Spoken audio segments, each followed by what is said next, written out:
As a teacher, looking for ways to excite students about science, a trip to one of the country's free, hands-on science centres is a great way to realise your goal. In London, Launchpad is the Science Museum's biggest and most popular interactive gallery.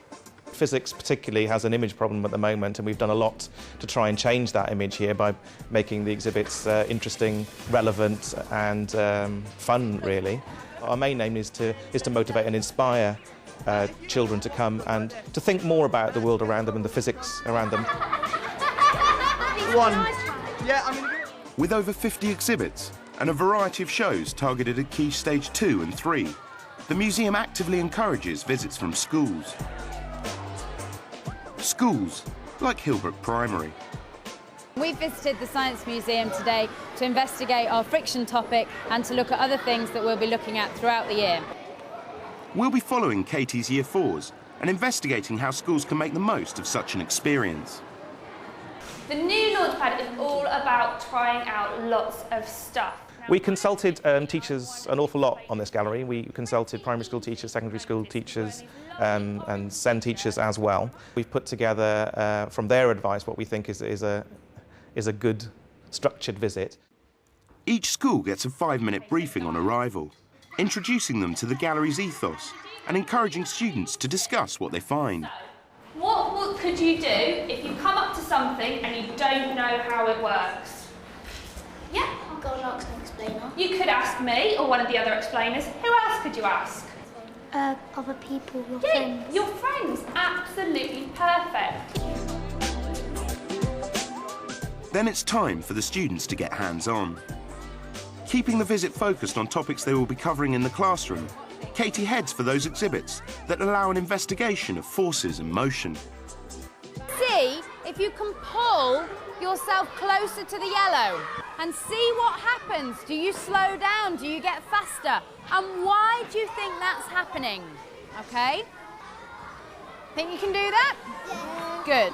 When the children come and they can play with the different things hands-on, it allows them to put their knowledge into a context so that the children have something to build upon. It's when you bring your weight in that you'll speed up. Now lean back as far as you can, keep your legs nice and straight. Now keep your legs straight, but with your arms, pull yourself to the middle. If you bend your legs, you tend to go round the side a bit. Now how dizzy are you? You all right? Who's going to give me a push? Samira. Right. I'm going to lean back. The best visits that I've seen here in all the years I've worked here are when teachers get absolutely involved with their children and they're leading, they're motivating, they're getting the children questioning in that frame of mind. All these tools are here for them to get the most out of, and to maximise that impact, it would be really helpful if teachers get stuck in with the kids as well. Okay. The exhibits are grouped into 6 key curriculum areas. We looked at what children are being taught at schools at Key Stage 2 and 3, and we designed exhibits around that. Each of the exhibits in here has gone through 3, 4, sometimes 5 prototypes until we get it right. And when I say get it right, it means that we've questioned and talked to teachers and students about what they thought the exhibit was about, what it's taught them, and the ones that you see around you are the ones that have fulfilled that test. Each group gets an hour in the gallery. So with over 50 exhibits available, it helps if teachers think carefully about what they want out of the visit before they arrive. The whole ethos of it really is that you choose which exhibits you want to go to, particularly highlight exhibits and areas that you're studying at the moment or about to study. So if you look at your curriculum and look at what you're doing term by term, perhaps the best thing to do is to highlight that with themes and particular exhibits in here. This is an exhibit called the air cannon. Now it involves pulling this rope. You can lift up this really heavy bowling ball. When you release it, it builds up the pressure. Now this tube here is connected underneath via a tube to this smaller tube here. And if we can get it, if I can show it to you, there you go, we've got a nice smaller ball inside. So by building up the pressure, it acts as a force on the smaller ball and sends it flying up into the air. Some quite nice things with this is you can maybe try and get your pupils thinking about what's going on inside, about how you squash down the air and how that might build up the pressure. Also, connected with this, there's quite a lot about conservation of momentum. The bigger ball falls at a slower speed, shorter distance, but that momentum, because it's always conserved, is transferred through the air to the smaller ball, which is a much smaller mass and takes off with a much higher velocity. So you could also try and maybe get your kids thinking about what would happen if you dropped the smaller ball. Would it have the same effect on the big ball? Saphira's putting a push on that boat now with her hand. How is this boat going to push the boat? Because of the fans. But what are the fans doing? So the fans aren't touching the boat. What is it that's pushing the sail? Air. Let's see what our explainer has to say about our idea. Let's see if we put it like that. Let's see what happens. Oh no! Which way's it going? Oopsie! We train explainers to facilitate. We don't train them to explain, actually, even though that's the word we use. We train them to ask questions, to find out where your kids are, what kind of thoughts they have about the exhibits in here, and to push them towards the next level. Where do you think we should put the sail? Why have you put it there, Renee? Why will it move that way? Because the wind is going in here and going out there. So if the wind is going in that direction, that makes the boat go in the opposite direction. So let's try and put it here. There we go, look at that. Wow, all the way to London town. Yay! If you think about Launchpad being your laboratory and the explainers here to help your students get the best of it, that's the approach that we would have. The wind needs to go that way, so the boat goes that way, doesn't it?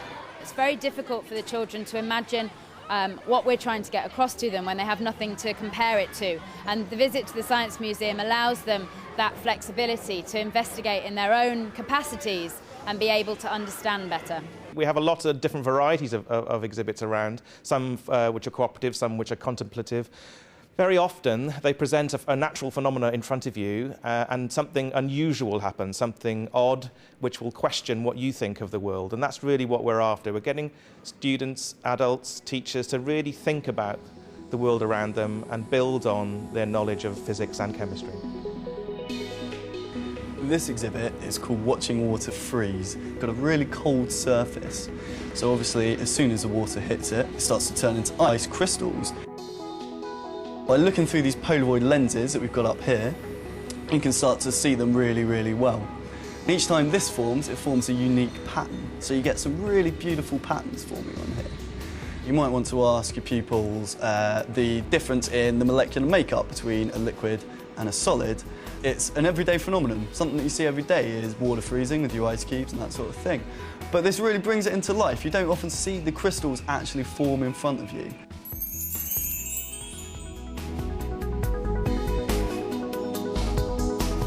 This is an exhibit called Icy Bodies. It's one of the few exhibits that we have in the Launchpad which isn't actually hands-on. We're getting dry ice, which is frozen carbon dioxide at minus 78 degrees. It's coming out through this conveyor belt down here. As soon as it hits the water, which is at 25 degrees centigrade, roughly, room temperature, it immediately boils, so it turns straight from a solid to a gas. Now, as it boils off, it forms some of these beautiful patterns that are really nice to look at. It's quite unusual, this boiling at such a low temperature. A lot of students might only be used to water, which will boil at 100 degrees, freeze at 0. So this might bring into sort of the mind of the pupils that perhaps not everything boils and melts at those temperatures, and perhaps why is that? Right, good afternoon, welcome to the Science Museum, welcome to the Launchpad here at the Science Museum, and welcome to the Rocket Show. Now, the next Each visit also includes the opportunity to see a 20-minute show. Newton's third law basically says, if you push something in one direction, you push yourself in the opposite direction with just as much force. Primarily it's about rockets, but it's also an introduction into Newton's laws of motion. So there is lots of science about the rocket as well, but also how things move. Right, now what comes out the back of a rocket? Fire. Fire, yeah. I have got the helmet of fire. We're going to pop this on. You're quite excited. How many people are usually excited by putting on this? Right. So after 3, I just want to push. I'm going to see what happens to the back of our rocket. So after 3, you ready? 3, 2, 1. Right, take one finger. Which way did the front of our rocket go? Forwards. Which way did the fire go? Backwards, in the opposite direction. Round of applause for my 2 volunteers. Cheers, guys. Let's undo this. Would you like to see a real rocket that we are going to launch here today? Yeah? Right. Drum roll on the floor. Drum roll on the floor.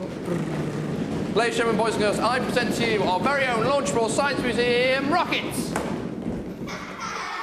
Now, I know it doesn't look like a rocket, all right, it doesn't look like a rocket, but we will get it to go up.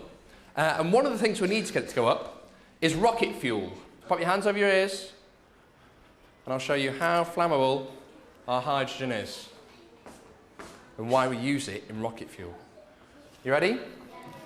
After 3. 3, 2, 1.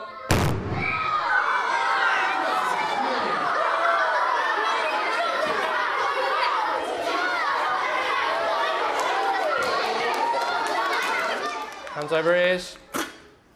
Hands over ears.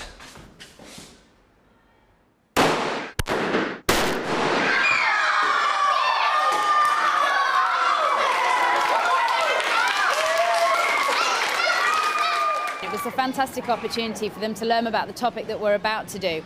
They saw how forces are actually working in the environment and how that knowledge is applied to very exciting principles like space travel. A lot of the experiments and the learning that I will be teaching them throughout the next couple of weeks will link very nicely to this. You ready?